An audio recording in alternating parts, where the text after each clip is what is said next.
Hi everyone, it's Becky here. So welcome to another vlog sketch tutorial video on my YouTube channel. So this is the afternoon of day 2 in Victoria in spring 2025. We are heading to Hillside Shopping Center. And this is one of the places that I like to go as a student. The Balden Books. Yes, I used to visit here very often as a student. I especially love looking at their picture books. And this is a very well-known bookstore that has been at this hillside shopping center for decades. And I used to stroll around the children's picture book sections when I was a student. And they have very nice selections of books for kids. For example, this one. Yeah, so I would like to buy 3 picture books to add on to my children's book collection.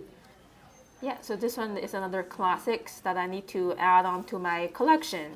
And I really love this style of illustration and the creativity of the story.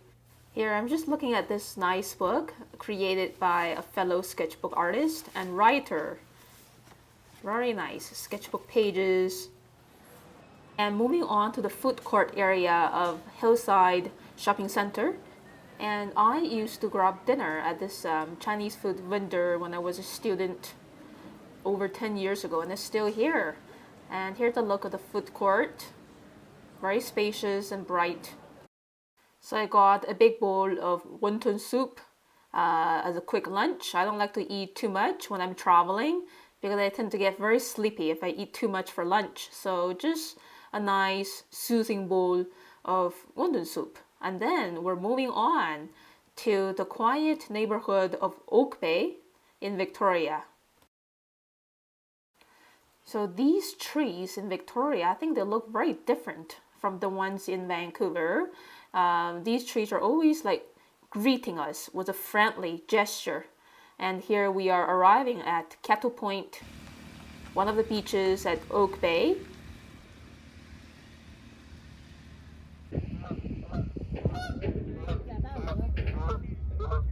And sitting down on the bench, I'm ready to sketch this lovely springtime view at Oak Bay right in front of me. To make a scenery interesting, you have to play with composition. So I decided to include less area of the sky this time and putting this aisle right under the sky pretty high on my page spread. And I want to include a great area of the meadow right under my feet. Now I'm working on the middle ground area, which are these rocky edges reaching into the sea. And then they are visually longer and longer as they get closer to me. And drawing that bottom line of the aisle in the far distance. Drawing some little houses and trees on that aisle, in the far distance.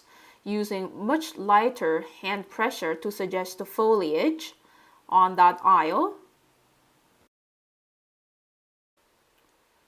Yeah, so just trees tucked between one another, and then suggesting the rocky edges of the bank following my observation. So the rocks are visually bigger as they get closer to me towards the foreground. Now, I'm using these loose and organic lines to show the piles of rocks. Yeah, so this edge toward the bottom of my sketchbook is just a few steps away from me. And then using these gentle and choppy lines to suggest grass, blended with the rocks. Yeah, so this area of the beach has a really interesting texture of this little meadow area blended with the rocks. So that's why I decided to sit down here and sketch this view. Adding some more bumpy organic lines to follow my observation of the rise and falls of the rocks. And it's fun to cross the spine of the sketchbook. Sometimes I like to draw backwards from right to left. And then some visually bigger or taller grass blades here just right under my shoes. And now I want to add some accentuation to these grass blades here right under my shoes to create this visual illusion that these grass, they're closer up because of heavier weight compared to the grass higher on my sketchbook. And now I'm summarizing the pile of rocks, on this little tip of the beach, and using super gentle lines to suggest the movement of the sea, the ripples, and then adding some accentuation to suggest the ridges better. Some more ripples closer up, and ripples suggesting reflection. Here's the look of my finished line work. Took me about like half an hour or so to draw. I think the painting is going to take longer than the drawing this time, usually for landscapes. And yeah, here's the view with that big puffy cloud right above the aisle. So here I'm using Daniel Smith's watercolors in tube paints squeezed into this mini travel palette. Now I'm starting to paint the sky as usual, using manganese blue. Keep dragging the color toward the lower part of the sky so the color is automatically diluted by the water brush. And then reload my water brush with more manganese blue and mix a little bit of cobalt blue into it for the higher part of the sky.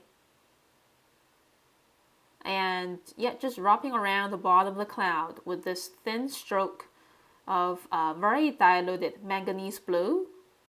And I want to intensify the higher part of the sky with a stronger, less diluted manganese blue mixed with cobalt blue. Now I'm glazing the surface of the sea with very diluted yellow ochre. When the sun is shining, everything under the sky is illuminated by the color of the sun. On a warm spring and summer day, it could be a bright yellow that is subtly hiding in between the actual colors of these things. And I can feel the yellow ochre is stronger on these rocks and the aisle among the foliage. And for these rocks closer up, pretty strong yellow ochre mixed with a little bit of leftover orange.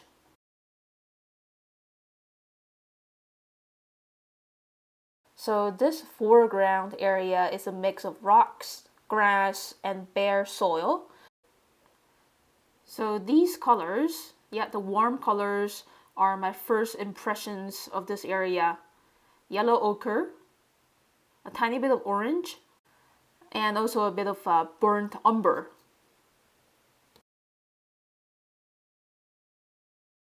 Now I'm taking the little palette off from my sketchbook so I can paint the lower right of the sketch, continuing with this underpainting of yellow ochre and burnt umber.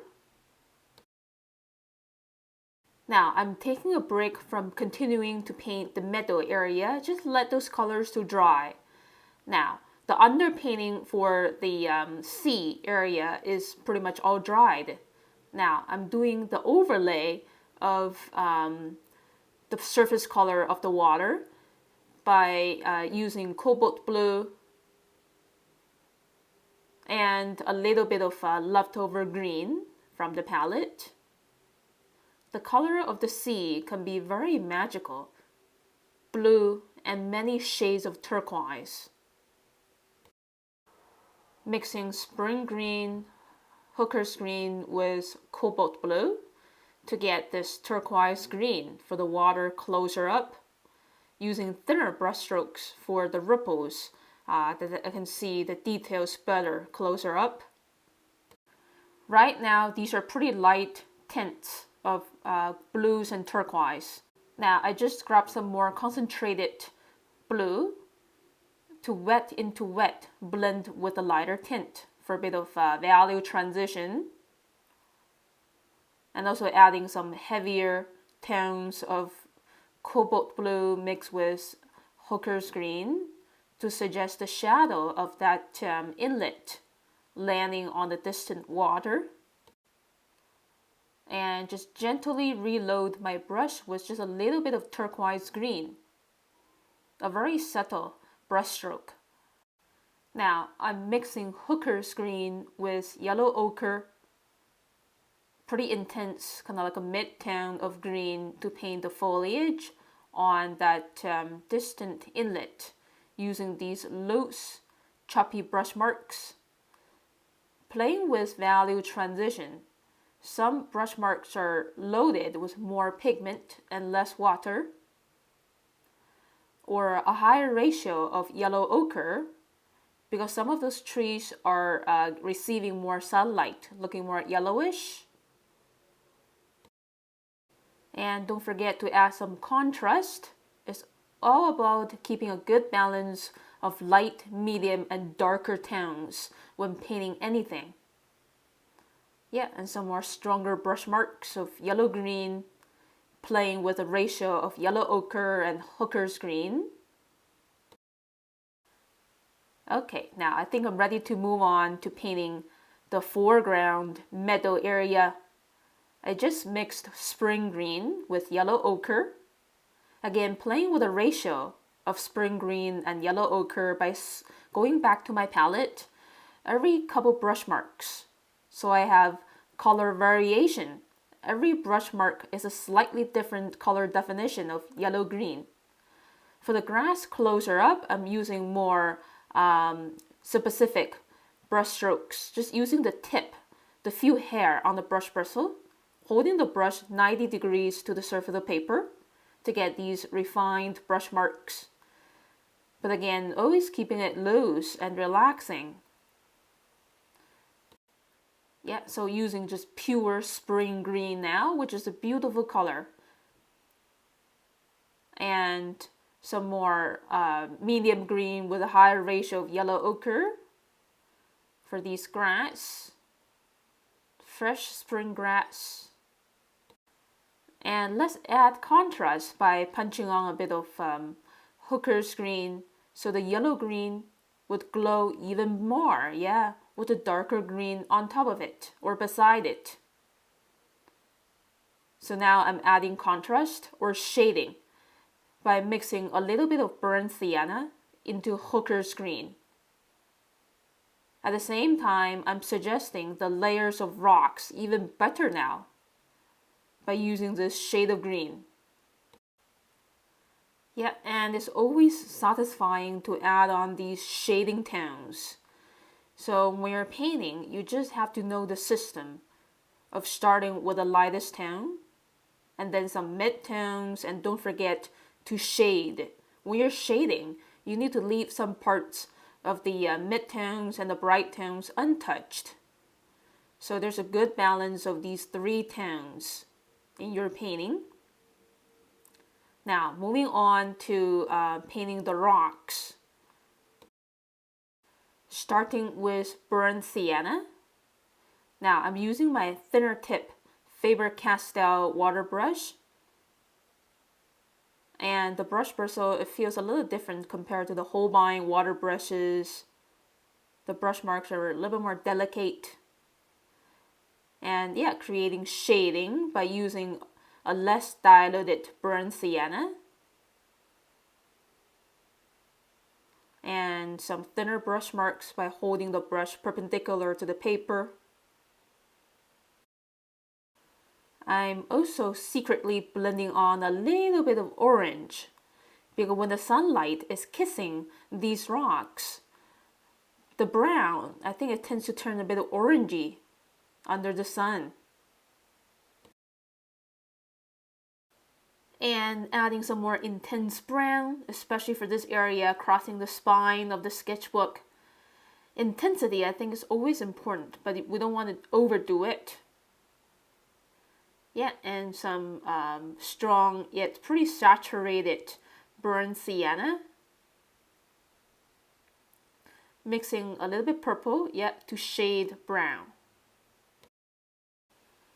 And using the same brush in different ways by holding it in different angles and hand pressures. Now I'm ready to paint that distant mountain. using mostly cobalt blue and just a tiny bit of imperial purple. Mountains in the far distance, they could look very bluish or blue mixed with a little bit of violet. Now I'm shading these middle ground rocky areas a little bit more with burnt sienna, and imperial purple to make the shading heavier yet containing a good sensation. So I'm finding purple to be a really ideal color to shade something brown. It's better than using blue. Okay, now coming back to the meadow area to shade the bottom bits of these grass even heavier by mixing hooker's green with more burnt sienna and also a little bit of cobalt blue. Just so these tufts of grass, they have a higher sense of volume. And wet on dry, some diluted shade of green, so the brown on the bottom is still showing through. Keep shading more tufts of grass. So using the same brush, when you're holding at different angles, so when you want like a thinner brush mark, you hold it perpendicular to the surface of the paper. And I feel like going a little bolder here for the rock right under my shoes. And intensify the brown even more by mixing a bit more imperial purple into the burnt sienna. And here I am enjoying the moment, sitting on a bench. Now it's time to shade the sea a little bit more. I'm just mixing hooker's green with cobalt blue, and this time mixing less water compared to that previous layer. So I'm adding these shades for the ripples and having fun controlling the brush by using various kinds of hand pressure and angles holding the brush. Intensify the shadow of the isle.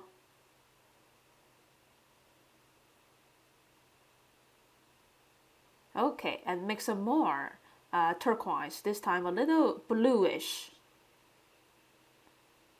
Being very mindful about how I'm holding the brush and dragging it on the paper surface.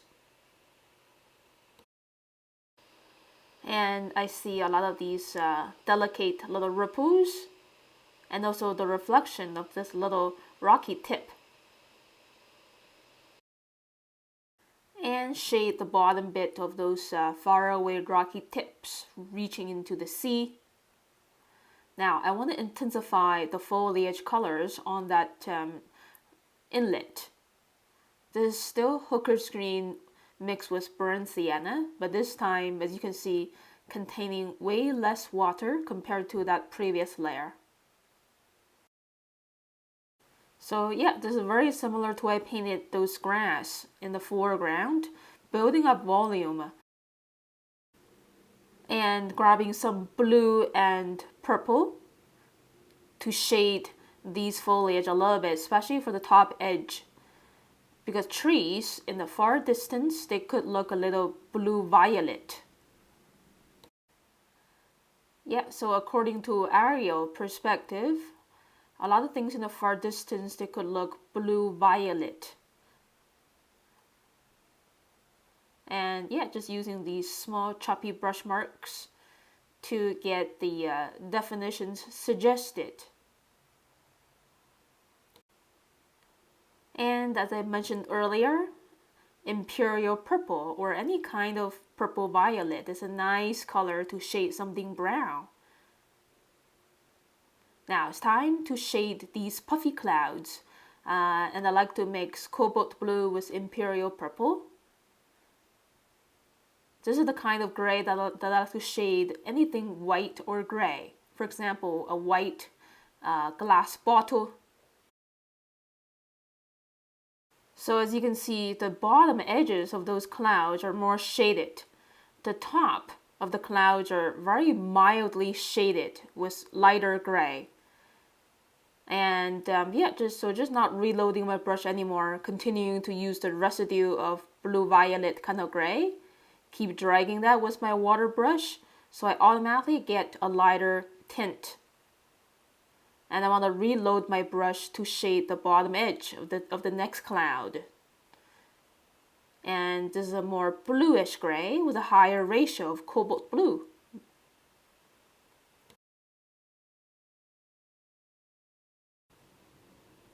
And continuing to use this bluish gray to paint that distant cloud, looking smaller and thinner.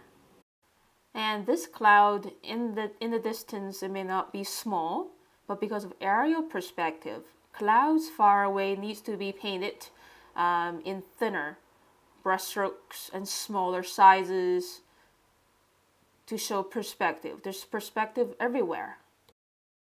And here's a look of my finished sketch. Let's have a look at Dudu. He's wandering around. So many crows landed on that tree behind, and Dudu was stressed. It's nice to look through the hole to see the landscape. And now it's time to say goodbye to Oak Bay and Victoria.